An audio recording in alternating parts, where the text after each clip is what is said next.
एक, प्राचीन भारतीय इतिहास के स्रोत। प्राचीन भारतीय इतिहास के विषय में जानकारी मुख्यतः 4 स्रोतों से प्राप्त होती है। 1, धर्म ग्रंथ। 2, ऐतिहासिक ग्रंथ। 3, विदेशियों का विवरण। 4, पुरातत्व संबंधी साक्ष्य। धर्म ग्रंथ एवं ऐतिहासिक ग्रंथ से मिलने वाली महत्वपूर्ण जानकारी। 1, भारत का सर्व प्राचीन धर्म ग्रंथ वेद है, जिसके संकलन करता है महर्षि कृष्ण द्वैपायन वेद व्यास। सबसे प्राचीन वेद ऋग्वेद एवं सबसे बाद का वेद अथर्ववेद है। ऋग्वेद में मंडलों की संख्या 10 है। देवता सोम का उल्लेख ऋग्वेद के 9वें मंडल में है।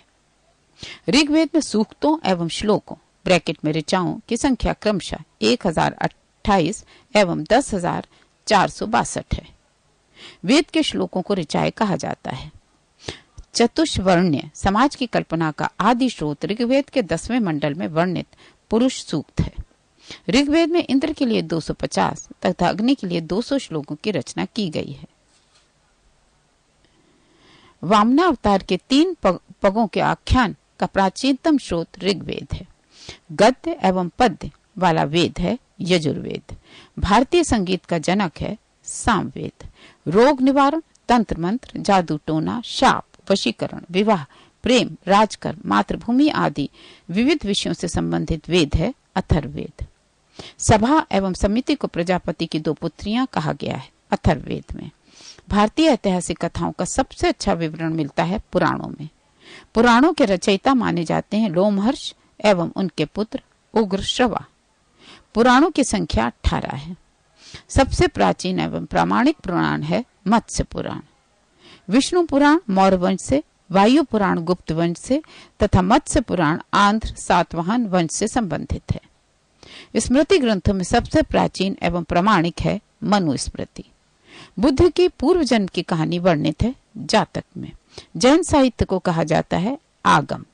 महावीर के जीवन कृत्यों तथा अन्य समकालिकों के साथ उनके संबंधों का विवरण मिलता है भगवती सूत्र में। जैन धर्म का प्रारंभिक इतिहास ज्ञात होता है कल्प सूत्र से। पेज 2, अर्थशास्त्र के लेखक चाणक्य ब्रैकेट में कौटिल्य या विष्णुगुप्त। अर्थशास्त्र 15 अधिकरणों में विभाजित है।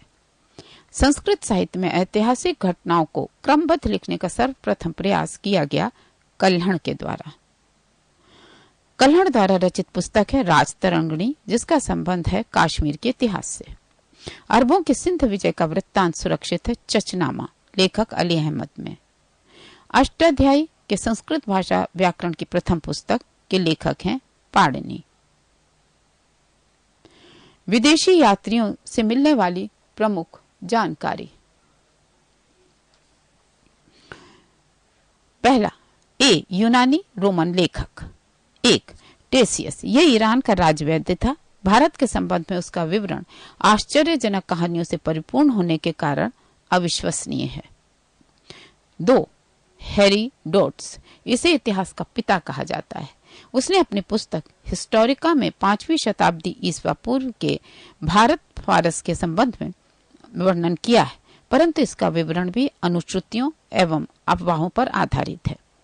3, सिकंदर के साथ आने वाले लेखकों में निरियाकस, आने सिक्रेटस तथा आस्टिबुलस के विवरण अधिक प्रामाणिक एवं विश्वसनीय है। 4, मेगास्थनीज। यह सेल्यूकस निकेटर का राजदूत था जो चंद्रगुप्त मौर्य के राज दरबार में आया था। इसने अपनी पुस्तक इंडिका में मौर्य युगीन समाज एवं संस्कृति के विषय में लिखा है। 5, डाइमेकस। यह सीरियन नरेश आंतियोकस का राजदूत था जो बिंदुसार के राज दरबार में आया था। इसका विवरण भी मौर्य युग से संबंधित है। 6, डायोनिसियस। यह मिस्र नरेश टॉलमी फिलेडेल्फस का राजदूत था जो अशोक के राज दरबार में आया था। 7, टॉलमी। इसने 2री शताब्दी में भारत का भूगोल नामक पुस्तक लिखी। 8, प्लिनी। इसने प्रथम शताब्दी में नेचुरल हिस्ट्री नामक पुस्तक लिखी। इसमें भारतीय पशुओं, पेड़ पौधों, खनिज पदार्थों आदि के बारे में विवरण मिलता है। 9, पेरिप्लस ऑफ द इरिथ्रियन सी। ये एक पुस्तक है जिसके लेखक के बारे में जानकारी नहीं है। ये लेखक करीब 80 ईस्वी में हिंद महासागर की यात्रा पर आया था। इसने उस समय के भारत के बंदरगाहों तथा व्यापारिक वस्तुओं के बारे में जानकारी प्रस्तुत की है। बी, चीनी लेखक। 1, फाहियान। ये चीनी यात्री गुप्त नरेश चंद्रगुप्त द्वितीय के दरबार में आया था। इसने अपने विवरण में मध्य प्रदेश के समाज एवं संस्कृति के बारे में वर्णन किया है। इसने मध्य प्रदेश की जनता को सुखी एवं समृद्ध बताया है। 2, संयुगन। ये 518 ईस्वी में भारत आया। इसने अपने 3 वर्षों की यात्रा में बौद्ध धर्म की प्राप्तियां एकत्रित की। 3, हुएनसांग। यह हर्षवर्धन के शासनकाल में आया था। वो यहाँ 16 वर्ष तक रहा। इसने 6 वर्षों तक नालंदा विश्वविद्यालय में शिक्षा ग्रहण की। इसका भ्रमण वृत्तांत CU के नाम से प्रसिद्ध है, जिसमें 138 देशों का विवरण मिलता है। इसने हर्षकालीन समाज, धर्म तथा राजनीति के बारे में वर्णन किया है। 4, इत्सिंग। यह 7वीं शताब्दी के अंत में भारत आया। इसने अपने विवरण में नालंदा विश्वविद्यालय, विक्रमशिला विश्वविद्यालय तथा अपने समय के भारत का वर्णन किया है। पेज 3, C, अरबी लेखक। 1, अल बरूनी। यह मोहम्मद महमूद गजनवी के साथ भारत आया था। इसने भारतवासियों से जो सुना उसी के आधार पर अपना विवरण तहकीक हिंद या किताबुल हिंद, इस ब्रैकेट में भारत की खोज नामक पुस्तक में प्रस्तुत किया है। इसमें राजपूत कालीन समाज, धर्म, रीति रिवाज, राजनीति आदि पर सुंदर प्रकाश डाला गया है। डी, अन्य लेखक। 1, तारानाथ। ये एक तिब्बती लेखक था। इसने कंग्यूर तथा तंग्यूर नामक ग्रंथ की रचना की। इनसे भारतीय इतिहास के बारे में जानकारी मिलती है। 2, मार्को पोलो। ये 13वीं शताब्दी के अंत में पांड्य देश की यात्रा पर आया था। इसका विवरण पांड्य इतिहास के अध्ययन के लिए उपयोगी है। पुरातत्व संबंधी साक्ष्य से मिलने वाली जानकारी।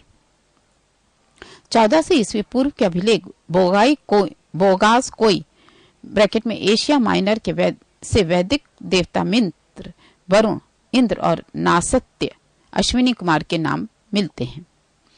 मध्य भारत में भागवत धर्म विकसित होने का प्रमाण यवन राजदूत होलियोडोरस की वेसनगर या ब्रैकेट में विदिशा गरुड़ स्तंभ लेख से प्राप्त होता है।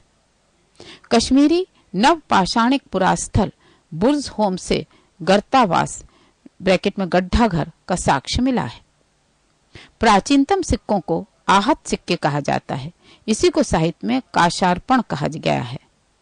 सर्वप्रथम सिक्कों पर लेख लिखने का कार्य यवन शासकों ने किया। समुद्रगुप्त की वीणा बजाती हुई मुद्रा वाले सिक्के से उसके संगीत प्रेमी होने का प्रमाण मिलता है। अरिक मेडू ब्रैकेट में पुदुचेरी के निकट से रोमन सिक्के प्राप्त हुए। एक यहाँ पर बॉक्स है, उसमें है अभिलेख और शासक। अभिलेख के अंतर्गत हाथी गुम्फा अभिलेख ब्रैकेट में तिथि रहित अभिलेख, कलिंग राज खागेल, जूनागढ़ ब्रैकेट में गिरनार अभिनासिक अभिलेख, जूनागढ़ गिरनार अभिलेख, रुद्र दमन नासिक अभिलेख, गौतमी बलश्री प्रयाग स्तंभ अभिलेख, समुद्रगुप्त एहोल अभिलेख, पुलकेशिन 2 मंदसौर अभिलेख, मालवा नरेश यशोधर्मन, ग्वालियर अभिलेख, प्रतिहार नरेश भोज, भित्री एवं जूनागढ़ अभिलेख स्कंदगुप्त, देवपाड़ा अभिलेख, बंगाल शासक विजय सेन।